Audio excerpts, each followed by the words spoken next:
homeowners and soon-to-be homeowners. Welcome back to the Homeowner Hotline, the place where real estate finally makes sense and you walk away feeling informed, confident, and like you actually understand what's happening instead of just nodding along. Right. I'm your host, Yasmin Fields, a Tampa Bay realtor who loves strategy, negotiation, and protecting my clients from the kind of mistakes that show up or don't show up until it's way too late. I'm the one reading the fine print, asking the uncomfortable questions, and making sure you're not getting talked into something that doesn't serve you. And I'm your co-host, Jennifer Shaggy, your house hunting hype woman, deal side therapist, and, the person who will absolutely stop showings to say, okay, but wait, let's talk about this. I'm all about helping buyers and sellers feel calm, supported, and confident, especially when the process starts to feel overwhelming or confusing. And today, I feel like we're talking about something that comes up way more often than it should. Yeah, something that instantly shifts the energy of a showing or an open house and not in a good way. Agents who don't actually know their listings. So scary. So grab your coffee, your wine, whatever helps you cope, because this one is juicy.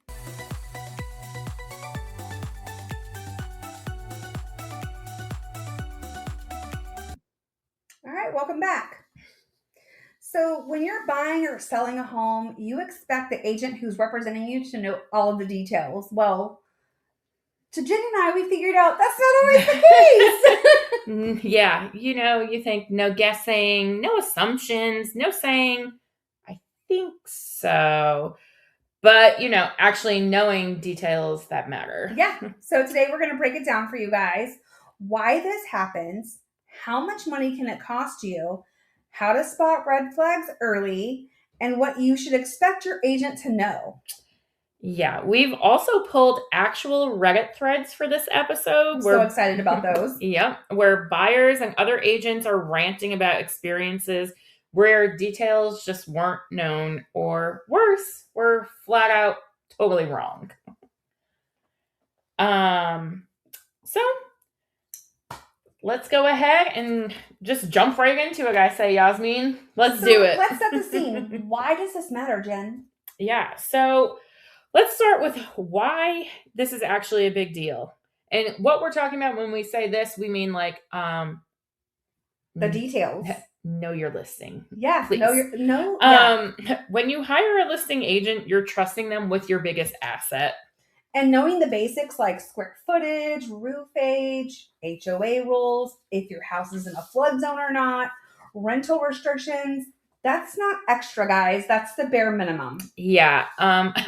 But we've both seen on showings where we ask a simple question. If the listing agent's present, like open houses when we have our buyers go and we accompany them, the buyer will be like, so how old is this AC? And the listing agent says, oh, I think it's newer or older, but it works. Ma'am, that's not an answer. My personal favorite, Jen, it's all in the MLS. Oh, right. If I wanted to read the MLS, I wouldn't need you here. Here's the thing. Some buyers think the listing agent is there to educate them on every detail. But really, what a prepared agent should do is either know the basics or be able to confidently say, let me confirm that for you and get back to you. Yeah, because when agents answer things like, I don't, or I think so, or it should be fine, that creates uncertainty and it makes buyers feel less confident. Yeah, for sure. And buyers, don't sign contracts if you're uncertain, please. Yeah. After a quick break, we're going to dive into some very real and entertaining Reddit stories that show exactly what happens when agents don't know their listings. And trust us, the internet did not hold back. Love it.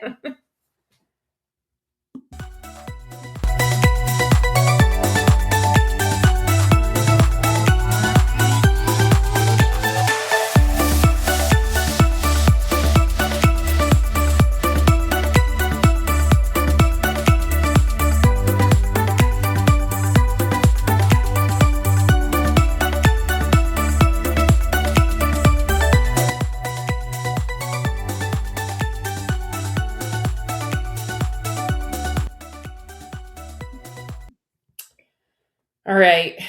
First, let's get into like a real life situation that one of us has experienced. So, we've both been on showings where within the first 5 minutes, you realize the listing agent isn't actually prepared to answer the questions the buyers are asking. Yeah, typically this happens at an open house, like we mentioned. So I was at an open house where my buyer asked about a flood zone. The listing agent, who was present, paused and said, I don't think it's in a flood zone.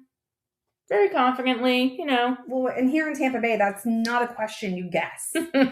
No, exactly. So instead of letting my buyer rely on a maybe, I pulled up the FEMA flood map right there during the showing. Open house, really. I mean, sometimes, have you been to the showings before? I guess it really depends on the dollar value. If, having the listing agent is present while you're showing buyers. Yeah, or if they've had weird things happen before, like in Yeah. showings, like doors left unlocked, the listing agent will then have For to. sure. Yeah. But so I pulled it up, and sure enough, the home was in an AE flood zone, which means flood insurance is required. Which immediately changes monthly cost and affordability for the buyer. Absolutely. And that's the moment where buyers realize who's actually looking out for them. Because when the listing agent can't provide the answer, us as a buyer's agent, we have to step in and protect the client. Well, and once that happens, buyers naturally start wondering what else hasn't been verified. Exactly. It leads so many questions unanswered, I feel. Even when the house is great, that gap in knowledge can shift the entire tone of the showing. Well, which is why I say, as buyer agents, we make sure we check into all that stuff for you anyways. But apparently your not buyer everybody agent does. should be checking into that stuff for you. Not everybody does. We have access to the seller property disclosure most times before we take you on a showing. Ask your buyer agent to pull it. Right. Absolutely. So if you think any of those moments are uncomfortable, let's talk about what happens when these situations get shared publicly, because this is fun. Let's get into this Reddit real estate stories. So Reddit, the gift that keeps on giving. Let's just get right into it. Story number 1. Let's read. How much should a realtor know about the home they are listing? That's the question. It says, I've looked at several houses lately, many open houses and several private showings. I usually have a few questions per home. What does the HOA fee cover? What part of the condo is my responsibility? How are community repairs covered? Do you have estimates of heating cooling bills? Where can I read the HOA rules? Where is the electrical panel? Seems like, things maybe... They don't know where the electrical panel is? Yeah. I looked at an older house and couldn't figure out how it was heated. So I asked if the unit was in the attic. How do you open this? What is behind this locked door? I bet I've asked 50 questions and maybe got 2 answers that went beyond and I don't know. Sometimes I'll ask something straight off the MLS sheet, and they have to read the sheet to answer. Stop it. I'm in a super hot market with very limited inventory, but there are also probably more realtors than homes for sale. Is it unrealistic to expect a listing agent to know anything about the house? So we're going to title this one, Knowing Nothing is Not a Strategy. No, it's not. Let's pause right here. Because this idea that it's normal for a listing agent to know nothing about the property, that's where we need to reset expectations. Right. Not knowing everything is human, but not knowing anything? Like, where's the electrical panel? Are you kidding me? I hope you saw it whenever you did your pre-listing checklist. Yeah, ay caramba. That's definitely a problem. Well, guys, if your name is on a sign, you should at least know the basics. The roof age, who the utility providers are, HOA, flood zone, major updates, or know exactly where to get that information very quickly. And don't just keep your MLS listing in your hand, because those are things... My favorite thing to do every time we get a listing is create that binder. Yes. Also, I feel have an idea of the square footage of the home. no matter an idea. Yeah, I'm saying as bare minimum here. This, I mean, how do you not know where the electrical panel is on this By one? the time I've called the people who are interested in having us help them sell their home, I already know what their home is worth, the square footage, what neighborhood they're in, age of your roof. I already knew all these things because I did my homework before I called you. Right, to get your listing. Right. It's and again, this brings us back as a buyer agent, even we know these things. Right. Or, I mean, you should know these things. It's called protecting your client, people. Looking out for their best interest. Well, I mean, if a seller property disclosure isn't available to us, there are things that we can do to get your information, like the information you're looking for. Like we can pull permit history to find out how old the roof is and get that question answered very quickly for you before taking you to see the home. Because why waste your time if the roof is old and you don't want a home with an old roof? Yeah. So here, what should have happened instead? I mean, in our opinion, you know, the listing agent should have previewed the property, reviewed disclosures, verified the basics before a first showing ever happened. Or open house. Well, yeah, because if something wasn't clear, the right response is, hey, that's a great question. Let me confirm that and follow up with you today. Right. Instead of the, I don't know. Like straight up, I don't know. What? So before we end this episode, we're going to find out what the average cost you're going to, the average loss of your dollars, that question can answer for you.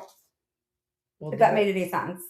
I don't think it did. Maybe it didn't. No. So no, we're going to find out how much it costs you when the listing agent doesn't know all those answers. Yes, how much it could cost you. Because it could take you. Yes, it could that take makes value. sense. Yes, sorry. Good rephrasing. Okay. Too much coffee. Anyways, yeah. Buyers don't expect perfection. And I don't think, I mean, personally, as a seller, I think you should expect not perfection, but darn close to it. I feel both parties expect honesty, you know? Well, they do. Honesty and follow through. Well, preparation protects trust and guessing just destroys it. Yep. So, all right. That was number 1 from Reddit. Let's get on to story number 2. I'm excited for this one too. All right. So, let's get incorrect listing information. So the MLS info doesn't match the reality. Let's see. The lack of professionalism is frustrating. Showed 4 properties this weekend and every MLS listing was incorrect. One listing had the property listed with central air. No central air. Taxes as $3,384. Taxes are $9,800. No mention of the flood zone. Properties in a flood zone. Agent hosting the open house was not the listing agent. Is anyone else experiencing this? Wow. I'm just going to read this comment that I see first right here. That's frustrating. As a realtor, I double and triple check my listings to make sure everything is 100% accurate. You can't catch everything, but you know how many bedrooms the house has or if there's central air. It's just lazy and unprofessional. It sucks that the bad apples always ruin things for the rest of us who actually care. It could be that they just overlooked it. I'd hate to assume they're just completely lazy or unprofessional, but that does happen. I've run into those kinds of listing agents as a buyer's agent before. I usually text them to let them know what was wrong. Most have been apologetic and fixed it. Worst case, last case scenario, contact their broker. Yeah. Okay. The listing agent saying, well, not the listing agent saying, but just not having this info, it just blows my mind, honestly. So I actually had something like this kind of happen. I took this gentleman out to take a look at a property, and I always print the broker synopsis for myself and the customer synopsis for the buyer. Yep. And we keep track and make notes on everything as we're seeing it, so we don't lose, It can be overwhelming. So yeah, it can be. Keep track. Right. Yeah. And the taxes on, because it doesn't show, some information on the buyer's synopsis. Yeah. So the taxes were like way more than they should have been. Mm-hmm. So there was a CDD and it wasn't disclosed in the MLS. So I had to, and it wasn't put on my paper either, on my broker synopsis. So I had to look it up really quickly Mm-hmm. and determine why these taxes were outrageous. And then I had to call the listing agent afterwards and be like, hey, there's a CDD on this property. Are you aware of that? And he was not. So I actually had to show him how to go get the information out of the tax website to put on his listing. It's crazy. Let me read this as well, because I think this is something to speak on. This one says, it's another comment. It's common for some listing agents to have other agents host their open houses for them, but the rest of that is absurd. Know what the Hockey sticks you're selling, for goodness sake. I know personally with us and our brokerage, you can have other agents host your open houses. But here's where we're different. And I just want to talk about this binder. I want to deep dive into that binder a little bit. Yeah. So the binder, we do it for every property that we list. This is custom to our team. Correct. Because I don't know if we've ever even mentioned this.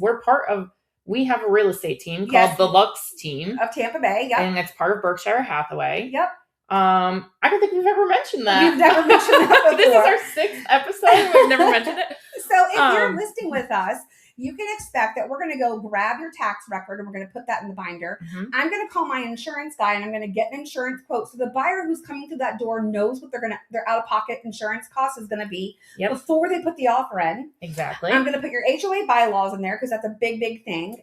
The buyers should have that in hand. This is something we talked about the other day. Yes. That, again, I don't think most agents do. They put the offer in. Yep. The buyers should have in hand the HOA bylaws before making the offer. Yeah, because they could make an offer, get the bylaws, and go. The bylaws something doesn't jive with their dog or whatever. Yeah, their dog may be too big to live there. Yeah. So the other part that goes in there is what's called a rate sheet from the lender. So you can have some sort of guesstimation of what your payment would be, with a couple different loan types. Yeah. And then any permits you've pulled, any work you've done to the house, a list of your upgrades you've done, all of those things are going to be in this binder. So the person who we ask at our brokerage to host the open house has access to this and they go through it so they can answer the questions appropriately. Plus we leave a sheet out, a list of updates on the counter. So when buyers come through, they can grab it. Yep.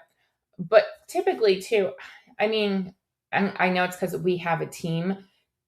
In our case specifically, we don't have people host who aren't familiar with the property. No, typically we keep it inside of our team. But one of my favorite things to do is I love supporting new agents in this business. Absolutely. And I will either let them shadow me at an open house, or if they've done a couple, I'll let them do an open house. Mm-hmm. Yeah. Yep. So, shall we keep the entertainment going? We should, because this is really funny. We have one more here. I think this is something we should make, just a quick little segment of every podcast we go forward. Well, we've seen this once and heard this from a seller. Remember? Yeah. We'll get in that in a second. Yeah. Okay. So, story number 3 has to do with open houses. Okay. So this says it kind of flows right into what we were just talking about. The open houses and selling agent unable to answer questions. Is it me, or are 2 out of 3 seller agents useless at answering basic questions? I've gone to a bunch of open houses, and questions like HOA financials or how things are in the place can't be answered by the agent showing the place. It's likely they're not serious about selling. It's very similar to what we were just talking about. So we just hosted an open house on Saturday. We hosted 2. Yes, we did. And the second open house, somebody comes in. She has a house listed in the same neighborhood that she's looking to purchase in. Mm-hmm.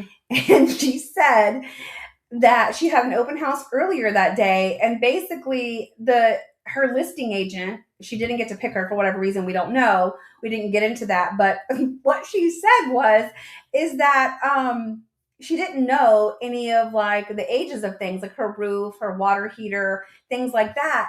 Oh, yeah. And So we kind of had a little field day with that. And then this is the best ever. So we took over a property that was listed with an agent for a pretty long time, and they weren't getting any traction. They weren't having the harsh conversations. Well, one of the seller's friends stopped by the house. This is a good one. And the listing agent is hosting an open house. This is not good. I mean, it's good for entertainment, but this is not This good, is not people. good. So this agents out there, if you're listening, not good. Something hardcore not to do. So, there are 2 bathrooms in the home, and the one that's closest to the primary has a water closet behind the door. So if you open the door, you open it and you see the tub and the sink, but the water closet is behind the actual door. So if the door swings in, you would have to step into the bathroom, close it, and see the water closet. Somebody comes in this house and ask this agent, hey, is there a water closet in there, meaning a toilet? And he said, I don't know. He didn't know if there was a toilet in the bathroom.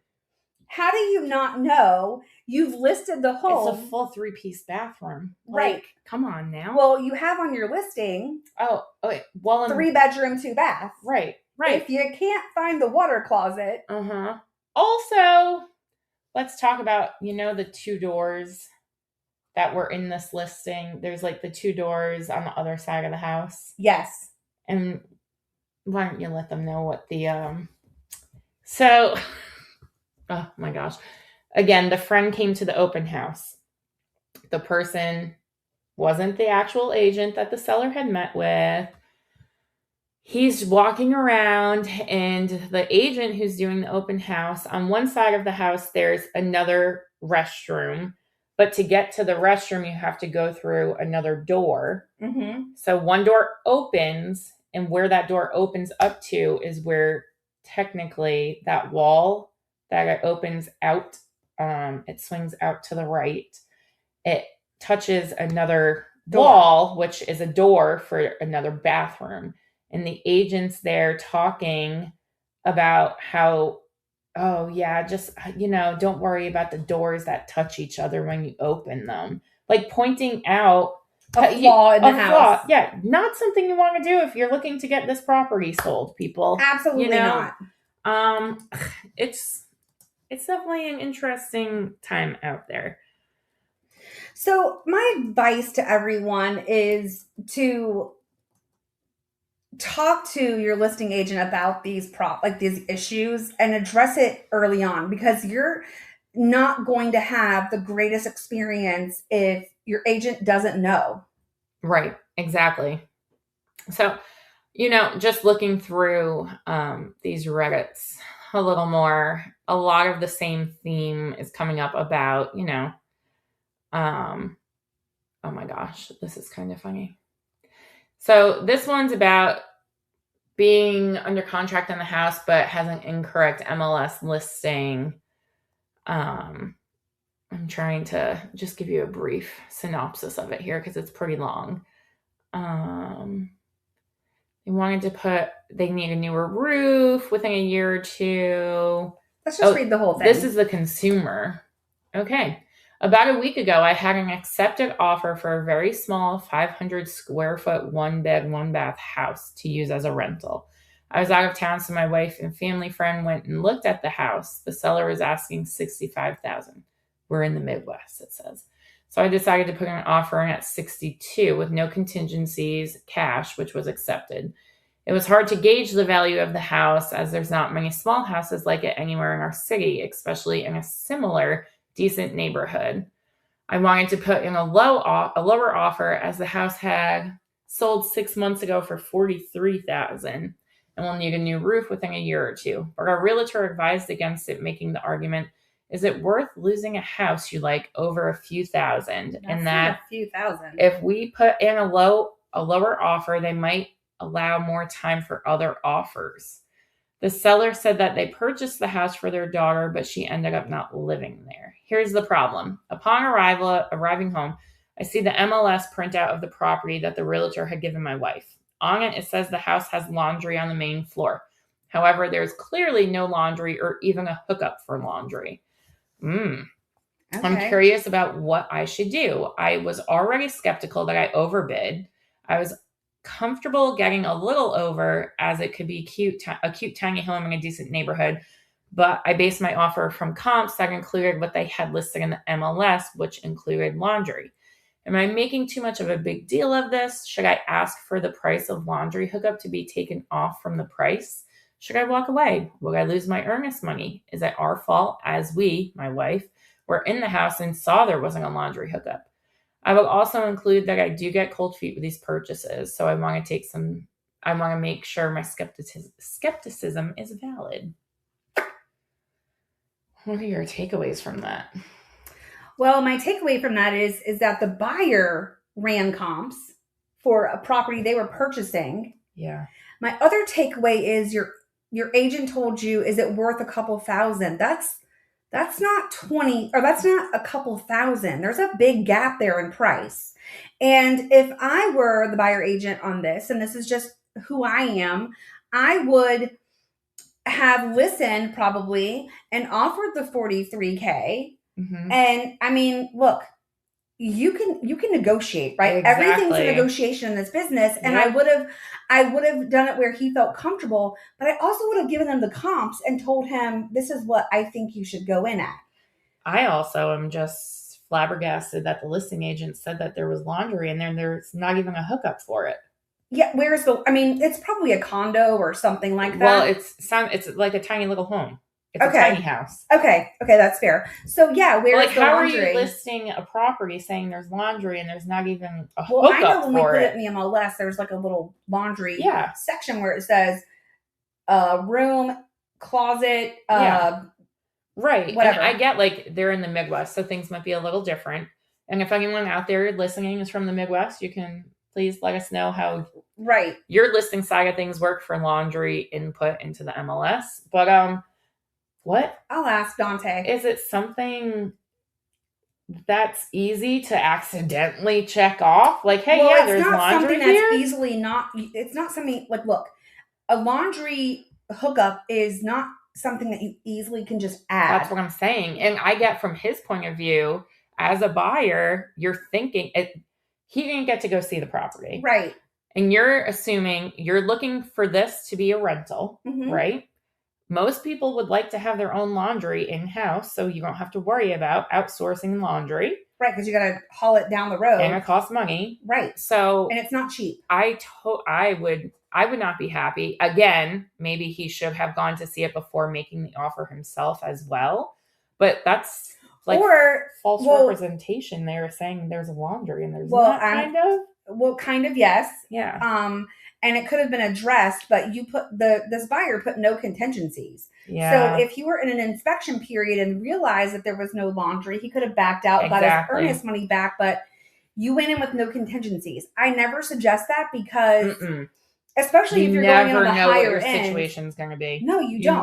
Never ever. So I wouldn't have suggested that either, but that's just me. I would want to protect my buyer a little bit more than that. Yeah.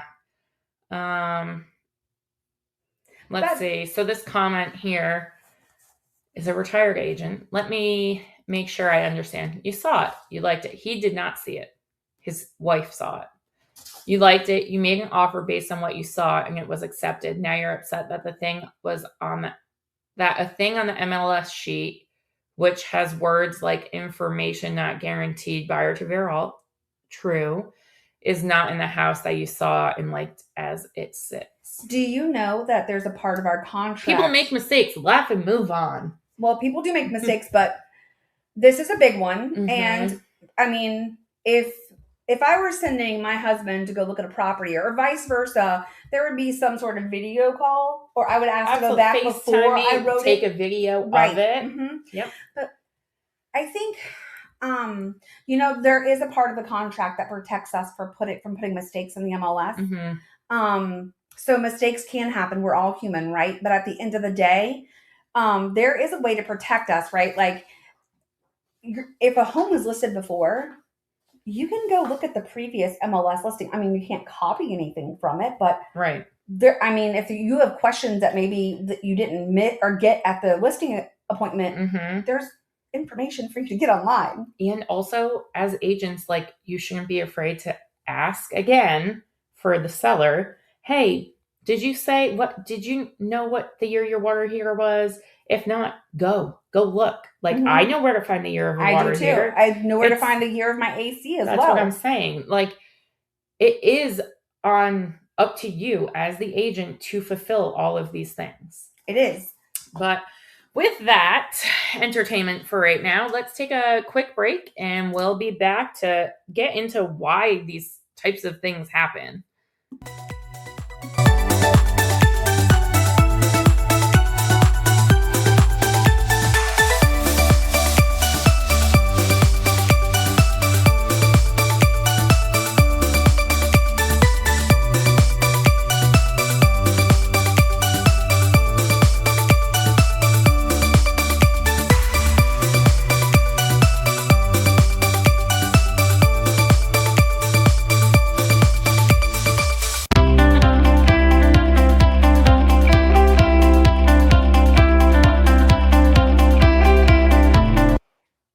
All right.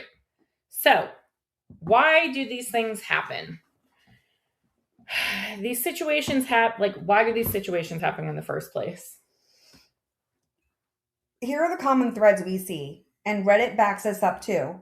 Some agents never preview the property before showings. How is that possible? I don't know. It's wild. Some don't return calls or emails promptly. Some listings are in one MLS database and the agent isn't even in that system. This happens more than you think. Craziness. It is craziness. Some rely entirely on the seller's word, which brings us back to what I just said before our quick break. Like, it's your responsibility as an agent, I feel. You can't just take the seller's word for everything, especially because a lot of times I feel like they're not positive on the answers of some of these things. Correct. And also, some agents are juggling too many homes. I feel like people, and look, you can hire whoever you want. You want them to sell 100 homes a year. That's great. But I will tell you, a lot of times it's going to be one of these things where they're juggling too many homes. Yeah. They confuse information, especially if they're not organized. Exactly. That's a huge word, organization. I feel like to do this job successfully, you need to be organized. Right. Or some of them just don't even prepare. Yeah. And sometimes, agents are more focused on closing a deal than actually knowing the property details. And I feel like that goes with trying to get to know their clients too. Mm-hmm. Well, that's where you start hearing responses like, we don't know that. Instead of, let me find out. Right. Like, so many people I feel are about the number. Like, I need to get this amount of closings this year or make this dollar this year. But if you're doing a crappy job of it, how are you going to keep it going? I don't know. So while we were on break, I just asked ChatGPT, how much does it cost the seller when the listing agent does not know the age of things? This is so sad. It can cost you thousands or even derail the deal entirely. Mm-hmm. Mm-hmm. So a roof that's near its end life can be anywhere from $10,000 to $25,000. Because you might have to replace the whole thing depending on what an inspection report says. Your old HVAC, $5,000 to $10,000. Yep. Your water heater, anywhere from $1,000 to $5,000. Yep. Yeah. And then it causes appraisal problems. Absolutely. Because the year of things, if you're not sure what the year of things are, if it's towards the end of its life, those are going to be huge ticket items to come back onto the seller if it's not addressed properly, I feel, to the buyer, like the buyer's knowledge. Yeah. Which, again, that also is on the buyer agent. All those things that I just read off are 4-point items. Yeah. And you need those to get insurance. But they all have to be in healthy working condition. It's crazy. I know. So let's get into what a prepared agent actually knows. I'm so excited to hear Let's get into this. Okay. We're shifting gears for a second, and we're talking about what good looks like here. Because this isn't about dragging agents. It's about setting a standard.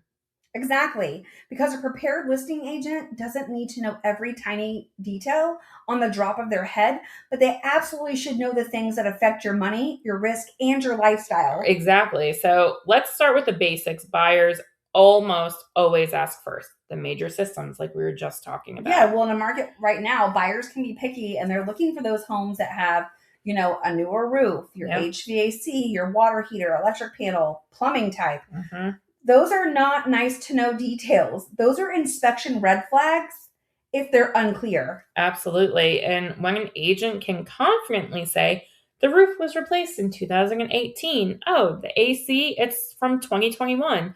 And the water heater, that's original.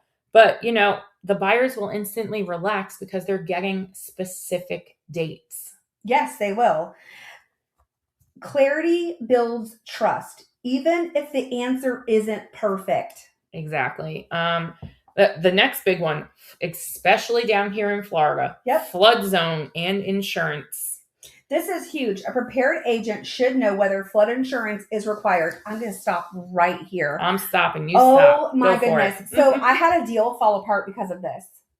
Let's hear it. So I took a buyer and their mom to a home. Loved the home. It was newly remodeled. Great, right? It was not in the MLS that this home was in a port. You're going to laugh when I tell you this. A small portion of the home was in a flood zone. Oh, what, When like we had the certain square footage of the corner of the property or something? yes, Oh, yeah. 30 square foot. Mm-hmm. 30 square foot. Yeah. The survey is what brought it to our Mhm. attention. And my buyer canceled because of it, because it had changed their affordability. They couldn't afford it any longer. Absolutely. So there's a neighborhood near where we live. I'm sure you know it. That a lot of the properties have to be declared as an AE flood zone because 200 square foot of the back left property might be in a flood zone and different things like that. It's crazy, but well, you know something, better to know than not know until something like that happens. That's let me horrible. ask you, have you ever sold a new construction home in a flood zone? No. I have. I feel like a lot of new construction homes near us are going to be in a flood zone based on what I saw after the hurricane. Well, I mean, look, we haven't been hit in 100 years, so no, from what, technically we're in 2026 now, so 2 years ago, technically. Right. What was it, Helene? Oh, yeah. The road I live off of, from this certain blue house all the way down to the cow pasture before a roundabout, all of that was underwater. So, and there are 2 brand new construction neighborhoods going in there. So I live in a pretty established area. You do. Yeah. And there's quite a few neighborhoods down my road. And the very first neighborhood, when you turn down the road to get to my house, they were underwater. Yeah. They had to get boats to get them out. It's because wild. We back up to a huge creek. Well, yeah. Creek preservation, whatever. Yeah. And yeah, it was pretty interesting because we had to drive through that traffic to get, to the grocery store or whatever if you're going in that direction. And they had lifeboats getting people out. People were coming out with one suitcase. It was so sad. It's definitely very sad. And down here in Florida, it is something to take very serious. The flood your zones. Agent needs to be prepared. They need to know whether flood insurance is required on your home. Yeah. Or at least have a rough idea, of what it's going to cost. Yeah, because, a $2,800 mortgage and a $3,400 mortgage are 2 very different conversations, I feel. And the seller never had water is not the same as being outside a flood zone. This is true. If you're in a flood zone, you're in a flood zone. That's in a flood zone. It stayed dry. Yeah. Absolutely. The owner did the right things to prevent water. Exactly. To prevent water from even entering the home. But it still technically is in a flood zone. So, another thing, let's talk about HOAs because this is where deals either, live or die. So an agent should know if there's an HOA in your community, how much the dues are, what do they cover, and are there rental restrictions? So in my community, You have to own the home for 2 years before you can rent it out. And there's Mm-hmm. specific fees that I have to pay if I choose to rent my home out. Yep. Um, and not just, yes, there's an HOA, but what kind? Are we talking like lawn care, the gate? Are we talking pages of rules and architectural approvals? Like, I know in my neighborhood, you can only paint your house certain colors. Same here. You have to have X amount of palm trees in your front yard. You can only have a certain color fence. Yeah. So it's definitely, this affects how someone lives in the home. Exactly. And another one, oh, well, before we move on to this, that's why we just mentioned, I don't know, during the Reddit segment about how buyers should have these HOA bylaws before moving forward. To have them. Let's also talk about something that gets overlooked, permits and updates. So if the listing agent says fully renovated, a prepared agent should know what was actually renovated and whether permits were pulled when they're required. Exactly. Buyers aren't trying to be difficult. They're trying to protect themselves from surprises later. Yeah, because unpermitted work can cause appraisal issues, insurance problems, and resale headaches. Yeah, I'm also, on that note, how about my house, which was built by a builder back in 2005? Yes, I forgot about this. My master bathroom, apparently, the shower was built without a shower pan or waterproof drywall. And we had a water leak, and they had to we had one big piece of carpet that all had to get ripped up. And part of that carpet backed up to the wall where my bathroom was, where the shower is, and there was black mold growing up my wall. Wow. Because those are words no buyer wants to hear you say.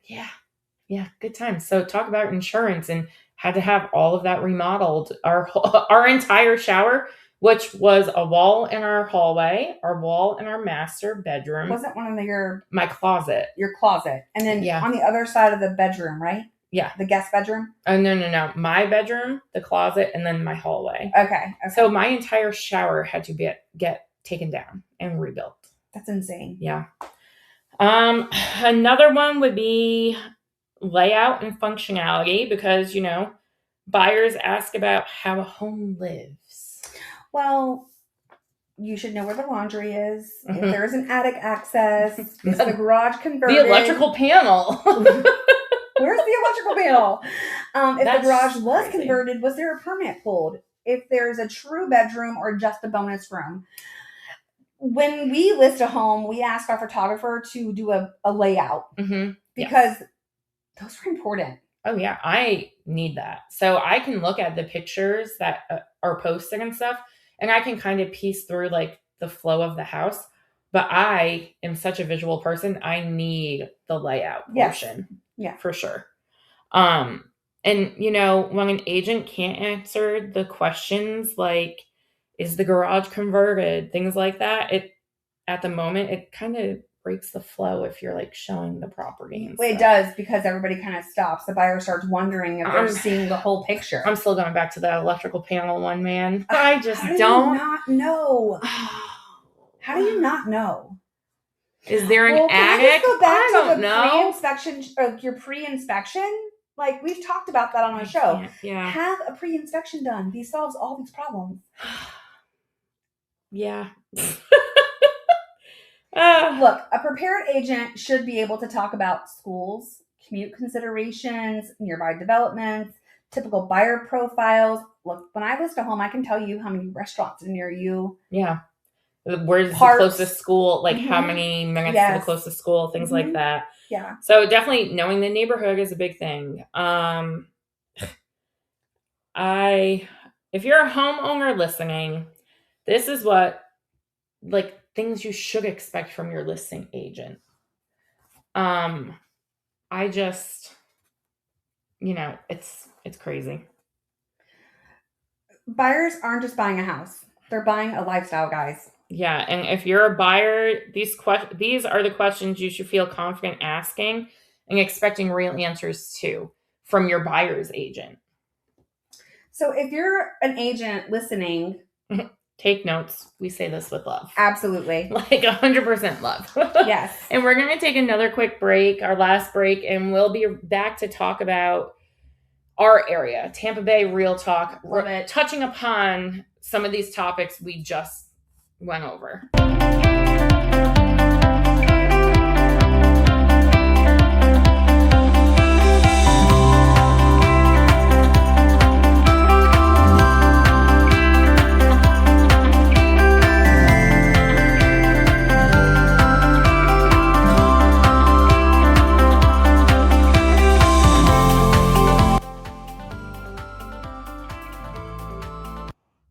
All right, are you ready for some Tampa Bay Real Talk, Jen? Yes. So if you're listening in your local, we're going to touch upon more specific Tampa Bay area type stuff here. We're going to get hyper local for a minute because this is where not knowing your listing can go from inconvenient to expensive really fast, as we were talking about. So Tampa Bay is not a one-size-fits-all market. Two homes can be 5 minutes apart and have completely different insurance requirements, flood risk, or even a resale value. Exactly. You can cross the street and suddenly be in a different flood zone, as we were talking about properties, having a corner. That is not an exaggeration. We see it all the time. Yeah. So let's touch back onto the flood zone and insurance reality having to do with Tampa Bay. So I would say flood zones, again, definitely the biggest local detail agents need to understand here. Yeah, because flood insurance isn't just a checkbox. It's a monthly cost, a lender requirement, and sometimes the deciding factor in whether a buyer can even move forward. Exactly. And a lot of buyers assume near water automatically means flood zone. And that's not always true here either. No, it's not. But the opposite happens too. Homes that look safe can still be in a flood zone based on elevation or FEMA maps. Like you were saying, some of the new construction homes, Mm-hmm. you know. And this is why the seller never had water is not the sufficient answer, Nope. as we talked about. Let's talk about, regarding the Tampa Bay area, some older homes and infrastructure. So another Tampa Bay specific issue, older housing stock.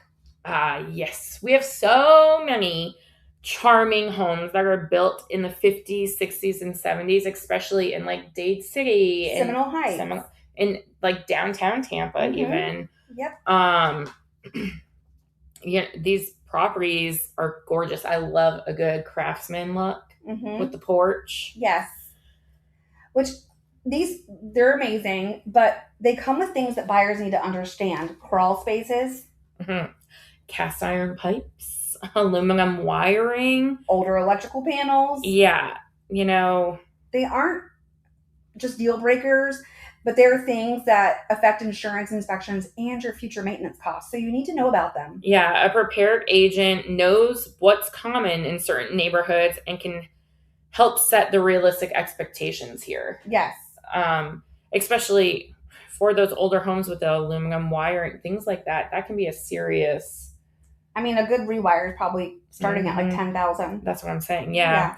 So it is, again, I feel we stress this every episode. It's important to have an agent who knows what they're talking about. Absolutely. Down in Florida, so up in Rhode Island, where I'm from, these things did not exist. Having an HOA or a CDD or community fee. When I moved here, I'm like, what in the world is all this? Because we had none of that. There is no such thing as that. We didn't have a lot of it back where I grew up. I lived in, a small town. But we moved back here about 18 years ago. Yeah. And it's just been something that's normal to me ever since. It's crazy. So HOA and CDDs, because Florida loves a fee. And like I'm saying, buyers are often shocked when they realize how different HOAs can be. Some are super chill, like the one I live in, like lawn care, a pool, maybe a gate. Like those are all okay things. Yeah, and like I mentioned, mine a little on the stricter side as far as the aesthetic of things look, but also there are some, like the townhome we showed recently that was on the water, they have a rental cap in there. Only 10% of the units were allowed to be rented out, and they had a wait list if you wanted to rent it. You had to get onto it. There, again, the architectural rules, and then monthly dues, that sometimes can be just as steep as a car payment. Some of those condo fees right now are just as much as a car payment. Yeah, it's crazy. It is. And CDDs, if you don't know what they are, they can feel like a surprise bill from nowhere. Yeah. Isn't that the truth? You mentioned about the taxes and stuff and how there was a CDD that they weren't aware of. They were not aware of it. Yeah. It's right there on your tax bill. Yeah, it's crazy. And again, a knowledgeable agent explains these things up front so buyers aren't blindsided later. Nope. Let's touch upon the development and growth. I know we're doing just quick little tidbits for each of these topics here. We'll go into further probably for later episodes. But Tampa Bay is growing fast. I don't know if you've noticed. Yeah. I went from having cows all around me to 15,000 homes. Well, so. I went from living on a 2-lane road, like to get into my neighborhood. We're going 5 lanes wide. So we're really growing. And I love the growth. It's exciting. But it also means things change quickly. Yeah. A vacant lot today could be a shopping plaza or apartment complex or common around here, a storage unit. Yeah. Car wash. Car wash. But a prepared agent knows what's planned, not just what's there now. Right. And which is actually very important to stress, I feel, especially within the growing areas of Tampa. It's important to be like, hey, I had someone actually asking, it's where kind of near your kids' school, how they have those new communities being built there. Mm-hmm. So I was showing a home that backed up to all of that before it was homes. And the backyard seemed so nice and serene, but then you could see a pile of like huge mound of dirt in the background. Oh, for the road expansion. Mm-hmm. And the buyer asked me, he's like, oh, what's that back there? Well, luckily I do my research and knew they were building a whole community that backs up to where this guy's backyard is. Well, for the house he was looking at, and that was something important to him. He wanted something peaceful and not where 10,000 homes were being built, you know? Well, right here across the street from where I live, those new townhomes. Yeah. So when they first built those, they were great. They were private. Yes. Everyone. Because that's all that was there. Yes. Mm-hmm. And then eminent domain came and took away the trees. And guess what? Now their back patios are on display for everybody passing by. You can watch the people at the pool as you drive on the street. Yes, you can. So it definitely is something that affects noise, traffic, and value in the lifestyle, having this growth occur. But as long as your agent's aware and makes you aware, you're in the know. Yeah. You can't blame, oh, I didn't know this was being built here. No, you can't do that. Let's lifestyle and micro markets. Another thing people don't realize, Tampa Bay is full of micro markets. Oh yeah, beach communities, downtown condos, suburban neighborhoods, golf course communities, all with totally different buyer expectations. Yes, what works for a South Tampa buyer may not work for someone looking in the Lando Lakes or the Oldsmar area. Oh, definitely. Do you remember the Water Street project? Yes. The wider sidewalks. Yes. Yes. Mm-hmm. That is not the same lifestyle you would get here in Wesley Chapel. 100% not. Right.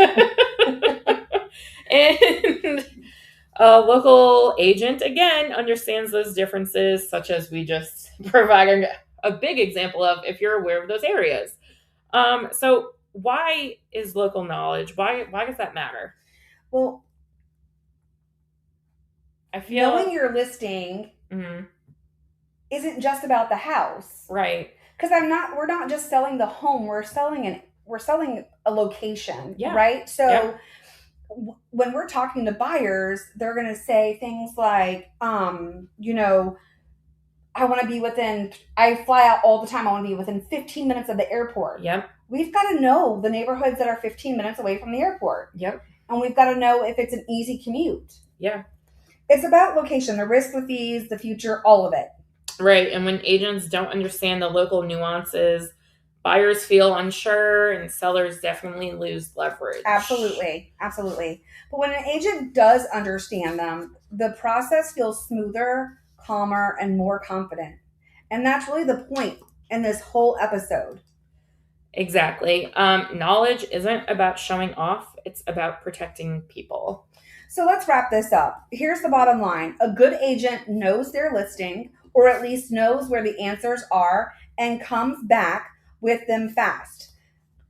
Yeah, because when agents are confident and prepared, buyers feel confident and deals close. Not only do buyers feel confident, but sellers feel confident too, you know?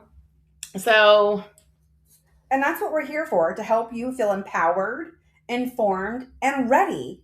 exactly. So, I hope it was a little longer of an episode today. I hope you enjoyed our segment about some Reddit or articles that we had. And we just really want to thank you so much for listening to the Homeowner Hotline.